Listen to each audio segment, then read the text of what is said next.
दोस्तों, इस पौधे को आपने ज़रूर देखा होगा। सभी लोग इसको भली भांति जानते हैं, परंतु आप इसके औषधीय गुण नहीं जानते, इसलिए आप इसको खरपतवार समझते हैं। क्योंकि ये पौधा भारतवर्ष में हर जगह जहाँ खाली जगह होगी वहाँ अवश्य मिल जाता है, परंतु आप इसके औषधीय गुण नहीं जानते, इसलिए आप इसको खरपतवार समझते हैं और उखाड़ कर फेंक देते हैं या नष्ट कर देते हैं। परंतु आप नहीं जानते इस पौधे के अंदर antibacterial, antioxidant, anti inflammation, anti malaria, anti diabetic और एंटी कैंसर के ठीक करने के भी गुण होते हैं। इस वनस्पति का यूज आप जलन, जख्म, स्किन डिसऑर्डर, बुखार, जुखाम, छींक आना, सेक्सुअल डिसऑर्डर और बांझपन जैसी बीमारियों को भी ये ठीक कर सकता है। तो आज हम इस वनस्पति के बारे में जानेंगे कि इसको कौन से नाम से जानते हैं, इसके गुणधर्म क्या हैं, इसके प्रयोग करने की विधि क्या है। इस जानकारी को आपके साथ शेयर करेंगे, तो आप उससे पहले इस चैनल को आप सब्सक्राइब कर लें, साथ में बेल आइकन को ऑल पर क्लिक कर लें। तो सबसे पहले हम इसके पौधे के नामों के बारे में जानते हैं कि इसको किस नाम से जानते हैं। मित्रों, इस पौधे में से अजीब सी गंध आती है, इसलिए इसको लोकल भाषा में गंदेला या महकौआ के नाम से जानते हैं। और इस प्लांट के या पौधे का जो फूल है वो नीले रंग का होता है, इसलिए इसको नीली जारी के नाम से जानते हैं। और किसान लोग इसको घोट खरपतवार के नाम से जानते हैं और लोकल भाषा में इसको बिल्ली गेट या फिर विल्ली गॉड बीट के नाम से जाना जाता है।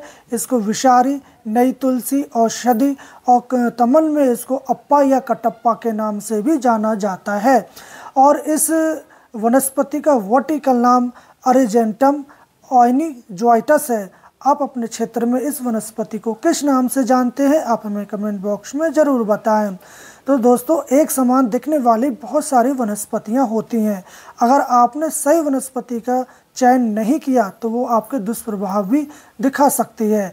तो वनस्पति को पहचानने के लिए, उसकी आइडेंटिफाई करने के लिए कुछ चीज़ों को देखना होता है। जैसे कि आप इस वनस्पति में देख रहे हैं कि ऊपर से नीचे तक आप में छोटे छोटे से इसमें से रोए निकले हुए होते हैं और इस प्लांट की लंबाई 5 फीट तक की हो सकती है। और इसके पत्ते आमने सामने छोटे छोटे जो अकरकरा के पत्ते हैं उनके सामने दिखाई देता है और ये ज़मीन पर फैल जाता है। इस प्लांट के नीचे और कोई भी घास नहीं उगती है, ये भी इसकी विशेषता होती है। और इस प्लांट के फूलों का रंग नीला, सफ़ेद या पिंक हो सकता है। इनकी पत्तियों को तोड़कर आप मसलेंगे या फूलों को आप सूंघेंगे तो इसमें से कुछ दुर्गंध सी भी आती है। तो इस प्रकार आप इस वनस्पति को पहचान सकते हैं कि ये गंदेला है, तो आप इसका यूज कर सकते हैं। इस वनस्पति का यूज कई क्षेत्रों में किया जाता है, जैसे कि किसान भाई इसको खाद के रूप में भी कर सकते हैं और जो घरेलू लोग हैं इसको चोट मोच या खाज खुजली हो जाती है तो भी इसका यूज में ला सकते हैं। और फार्मास्यूटिकल कंपनियां इसकी स्टेरॉइड या इसका ऑयल निकालते हैं, इसका सत निकालते हैं, उसका भी यूज लाते हैं। तो ये हर क्षेत्र में इसका यूज किया जाता है।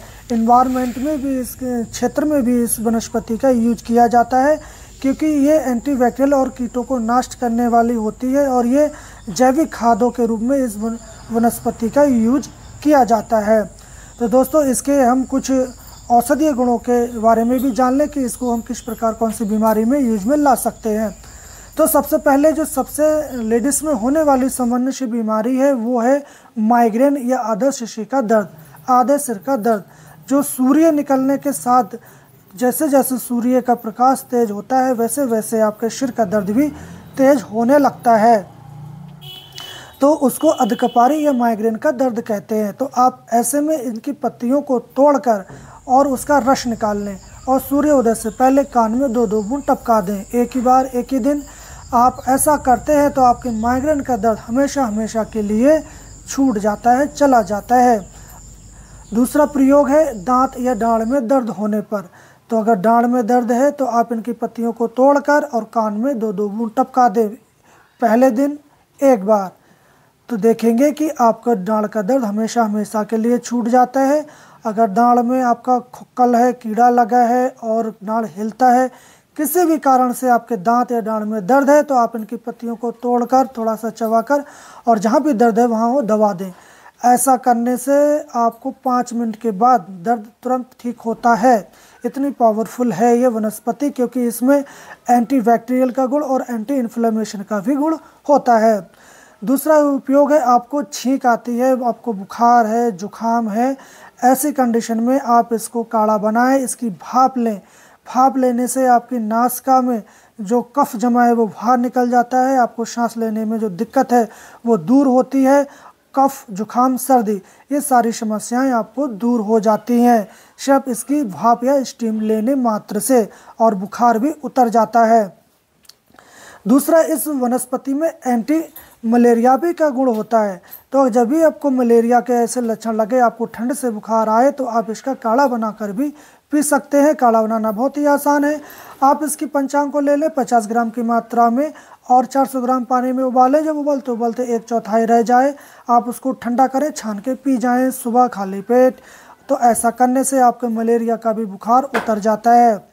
और शरीर में कहीं भी अगर ऐसी जख्म है, घाव है जो भरने का नाम नहीं लेती, कैंसर की भी क्यों ना हो, ऐसी जख्म में भी आप इसकी पत्तियों को तोड़कर और किसी सिला पे या घर में अदर चीज़ है उस पर पीस लें, बारीक कर लें, पेस्ट सा बना लें।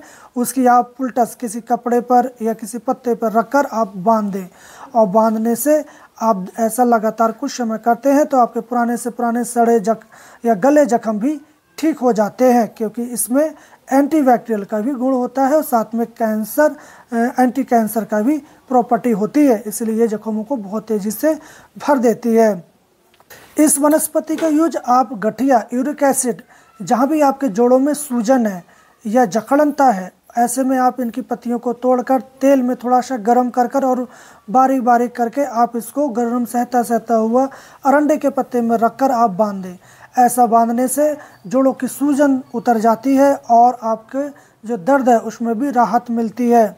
आप चाहें तो इनकी पत्तियों को तोड़कर और इसमें तिल के तेल के साथ आप उनको तेल को सिद्ध कर लें और उस तेल से आप मालिश करते हैं, जहाँ भी सूजन है, दर्द है, इन्फ्लामेशन है, वो भी ये ठीक कर देता है। किसानों के लिए भी बहुत अच्छी मानी जाती है कि जहाँ भी लिपसीड पॉपुलर की प्लांटेशन होती है, इसमें ये वनस्पति स्वतः उगाती है और उस उगने के बाद इस वनस्पति के नीचे दूसरे कोई भी वनस्पति नहीं उग पाती है। तो ये सफाई का भी काम करती है और जो खाली पड़ी जगहें हैं उसमें ये वनस्पति स्वतः उग जाती है। उसके बाद इसको जब जोत देते हैं तो ये खाद के रूप में, उर्वरकता बढ़ाने के रूप में भी इस वनस्पति का यूज किया जाता है। तो इस वनस्पति का अलग अलग क्षेत्रों में अलग अलग प्रकार से यूज में ला सकते हैं। आप इस वनस्पति का यूज कौन सी बीमारी में किस तरह करते हैं, आप हमें कमेंट बॉक्स में ज़रूर बता सकते हैं। तो इस वनस्पति का यूज जिन बीमारियों में जितनी मात्रा में हमें बताया गया है उतनी मात्रा में आप कर सकते हैं। किसी विशेष बीमारी में आप इसका यूज करना चाहते हैं तो आप अपने आसपास के जो चिकित्सक हैं या डॉक्टर हैं उनकी निगरानी में आप इस वनस्पति का यूज कर सकते हैं। आप इस वनस्पति का यूज ज़्यादा मात्रा में करते हैं तो आपको दस्त या उल्टी हो सकती है और जी मचल सकता है। किसको ये वनस्पति में अनकोलाइड होता है या एस्टोनल ऑयल भी होता है, जिसके कारण ये वनस्पति थोड़ी सी विषैली मानी जाती है क्योंकि इसमें एंटी बैक्टीरियल का भी गुण होता है। तो आप ज़्यादा मात्रा में इस वनस्पति का यूज ना करें। जो छोटे बच्चे हैं उनको भी इसका यूज ना करवाएं और जो प्रेग्नेंट लेडीज़ हैं या फिर जो स्तनपान बच्चों को करवा रही हैं उन माता बहनों को भी इस वनस्पति का यूज नहीं करवाना चाहिए। आप इस वनस्पति का यूज बाहरी रूप से आप कर सकते हैं। तो आप समझ गए होंगे कि इस वनस्पति का यूज आप किस तरह कौन सी बीमारी में कर सकते हैं। तो ऐसी ही नई जानकारियों के लिए आप हमारे चैनल को सब्सक्राइब करें और हम कल फिर मिलेंगे एक नई औषधीय जानकारी के साथ। तब तक आप स्वस्थ रहें, मस्त रहें। जय हिंद।